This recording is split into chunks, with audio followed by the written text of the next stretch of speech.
Në këtë rast, sa i përket shkresës, kjo është një lëvizje nga ana e Edi Ramës për të shpëtuar Belinda Ballukun apo për të lartuar dhe për t'ia adresuar gjithçka sistemit të drejtësisë për ta zgjidhur ai çështjen Balluku? Tani ka një konflikt se nesër mund të jemi përpara faktit që mund ta kërkojnë këtë pezullim, këtë masë shërnguese edhe ndaj kryeministrit, edhe ndaj ministrave tjerë, nuk është çudi. Fakti është që ligji dhe kodi i procedurës neni 242 parashikon që këto masa shërnguese nuk merren vetëm për personat e zgjedhur me votë elektorale, pra për deputet, kryetar bashkie, antar të këshillave bashkiak apo personat tjerë që janë votuar. Kështu që ne nuk kemi në kodin ton elektoral, kodin ton zgjedhor, që ne votojmë për kryeministrin direkt apo për ministrat. Në atë rast nuk do të ishte marrë kjo masë, ishte pa mundur ligjërisht. Pra do të kemi një sqarim të kësaj situate. Se nesër mund ndodhi që të jenë disa ministra një të kohë të cilët detyrohen të jenë në këtë masë.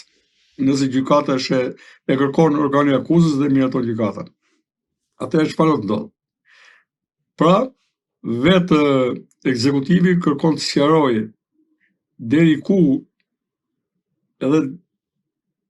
mund të arrijë zbatimi i kësaj masës, se ka vetëm një shpjegim të thatë me një rjesht, me një fjali për këtë që po them unë, që nuk zbatohet në rastin e deputetëve me sa lihet me kuptu, kryetarët bashkisë, të miri bashkive në base, po dhe këshillave bashkiake. Sa i përket pjesës së takimit midis kryeministrit Edi Rama dhe zëvendës kryeministres Belinda Balluku, si mendoni, çfarë është diskutuar në një takim prej 7 orësh sa i përket çështjes Balluku, një takim i cili erdhi më njëherë pas vendimit të gjykatës së posaçme. Në këtë rast kemi të bëjmë me presione, shantazhe ndaj njëri tjetrit mes Ballukut dhe Ramës për të mos elshuar Rama Ballukun, apo thjesht është diskutuar për çështjen sa i përket hapave ligjore që do të ndiqen? Ka një takim, ka gjatë. Gjua shantazhi dhe tensioni nuk mund zgjasë 7 orë. Besoj se kanë qenë duke u konsultuar për zgjidhjen juridike. Pra, me sa kuptoj unë, nuk e kanë parashikuar të hap. Unë personalisht e kam parashikuar për shembull. Por ata nuk e kanë parashikuar, janë gjendur gafil, dhe duke gjithë përpara këtij fakti kryer, po të papërgatitur, kanë diskutuar gjatë lidhur me këtë situatë, mbasi kanë diskutuar edhe tema tjera, se ne nuk i dim. Por, duke i qenë që kemi qenë të interesuar ta dim, ky takim 7 orësh na ka bërë përshtypje, por nëse ka zgjatur 7 orë lidhur me këtë çështje, do të thotë që kanë diskutuar më shumë si të gjenë një zgjidhje juridike për të dalë nga po ta marr në thojza nga ky kurth juridik ku gjenden, nga ky kurth ligjor. Që nuk Borvaki nuk e duan një tjetrin apo e duan më tepër sa mendojmë ne, nuk mendoj që mund zgjasë 7 orë shantazhi. Është e pamundur dhe nga ana psiqike të përballohet një shantazh 7 orë. Nuk besoj se kanë vënë në tortur njëri tjetrin. Ngjarja ka qenë e pritshme, që do ketë një përshkallëzim nga organi akuzës. Ata mund të kenë pritur për shembull, po mendoj unë, që të shkojnë një kërkesë nga prokuroria në parlament për heqjen e imunitetit, por në të vërtetë vati kjo kërkesë për pezullim. Unë duke menduar që heqja e imunitetit nuk mund të bëhet, pasi mazhoranca i ka votat, atëherë ka parë këtë rrugë organi akuzës, po dhe gjykata, duke ka dhënë edhe zbardhjen e vendimit, pra që të mos preket integriteti i procesit, të kryen vepra të tjera të ngjashme apo largimi nga vendi. Si është e mundur që Edi Rama, ndryshe nga eksponentët e tjerë, qoftë të qeverisë apo të Partisë Socialiste, në shumicën e rasteve i ka lëshuar që në hapin e parë, ndërsa ndryshe po ndodh me Belinda Ballukun, ku duket se ka dalë hapur në mbrojtje.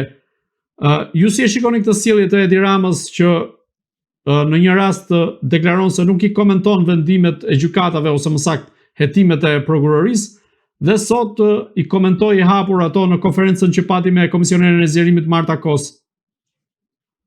Tani po të kishim bënë me njerëz kaq parimor, do I kishim punën ndryshe në Shqipëri, nuk I komenton përgjithësi, por në të rast kur nuk ka çfarë bën, do I komentoj edhe do t'i zbatoj bile për këtë. Se po drejton një qeveri, ne kemi të shprehjen e urtë, shtëpia me tjegulla, qeveria me rregulla, tani po fillojnë ca rregulla, pikërisht për këtë kemi folur për ndarje pushtetesh. Le të mos I komentoj, po t'i zbatoj. Nëse ka, tani që e komentoj, besoj e ka për të sqaruar opinionin, pasi imazhi politik është I prekur, jo pak, por organi akuzës dhe uroj dhe gjykata duhet të jenë të qetë në punën e tyre dhe të vazhdojnë të bëjnë atë për cilën kanë bindje. Kjo është shumë e rëndësishme. Nuk besoj se emocionohen më, besoj palët kanë treguar në eshtje që secili do bëj puna vet, nuk ka më lëshime, dhe një pjesë e mirë e organit akuzës e ka kuptuar që puna duhet të vazhdoj të bëhet më me përkushtim, asgjë nuk është e pamundur. Mund të kemi nesër kërkesë për një numër jo të vogël njerëzish që do pezullohen. Pra duhet shohë çdo njeri dhe çdo institucion, çdo pushtet duhet ta shohë të keqen ke vetja, jo tek pushtetet e tjera. Kjo është loja në demokraci. Nuk mund t'i ketë më ekzekutivit gjitha pushtetet, dhe ne po kërkojmë patjetër që e gjithë qeverisja të vihet mirë në shinat e ligjit. Me çfarë do kosto që tjetë ajo. Avokat, ju thatë se në këtë rast Edi Rama është kapur gafil sa I përket çështjes Balluku dhe veprimit të gjykatës së posaçme kundrejt saj. Në lojën e shahut që po luhet me sistemin e drejtësisë dhe pushtetit ekzekutiv, a mendoni se në këtë rast drejtësia, pra konkretisht Spaku dhe gjykata e posaçme po I afrohen gjithnjë më shumë Edi Ramës dhe se pas Ballukut mund ta ketë radhën ai? Po unë e thash që fillim, se ne nuk kemi votuar kryeministrin apo presidentin. Si popull. Asnjëri prej tyre nuk zgjidhet nga ne me votë direkte. Atëherë, po kryeministri, unë bëj pyetjen, deri tani kemi vajtë ke nën kryeministri. Atëherë, de facto, që ka, po e shoh që ligjërisht që ka mundur nesër të pezullojë edhe kryeministrin. Pra ky është një moment shumë I rëndësishëm juridik që ja vlen sqarohet për mëtej. Pra mesazhi është I qartë, kur një nën kryeministër mund të ndalohet dhe pezullohet me vendim gjykate, atëherë dhe kryeministri mund pezullohet. Pra ne do ta lexojmë në këtë mënyrë, domethënë. Edhe organi akuzës dhe gjykata kanë bërë lëvizjen e tyre. Tani të shohim si do vendosi edhe gjykata kushtetuese. Në këtë rast, pra, këta persona mund të jenë fuqishëm në parlament, mund të jenë fuqishëm në ekzekutiv, por mund mos kenë asnjë lloj fuqie në fushën e procedurës penale edhe të zbatimit masave. Mirë do të ishte, ajo që unë personalisht e kam thonë për shumë vitesh, që ne të mos kemi imunitet ka shindjekës penale për asnjë person, që nga presidenti deri ke qytetari me thjesht.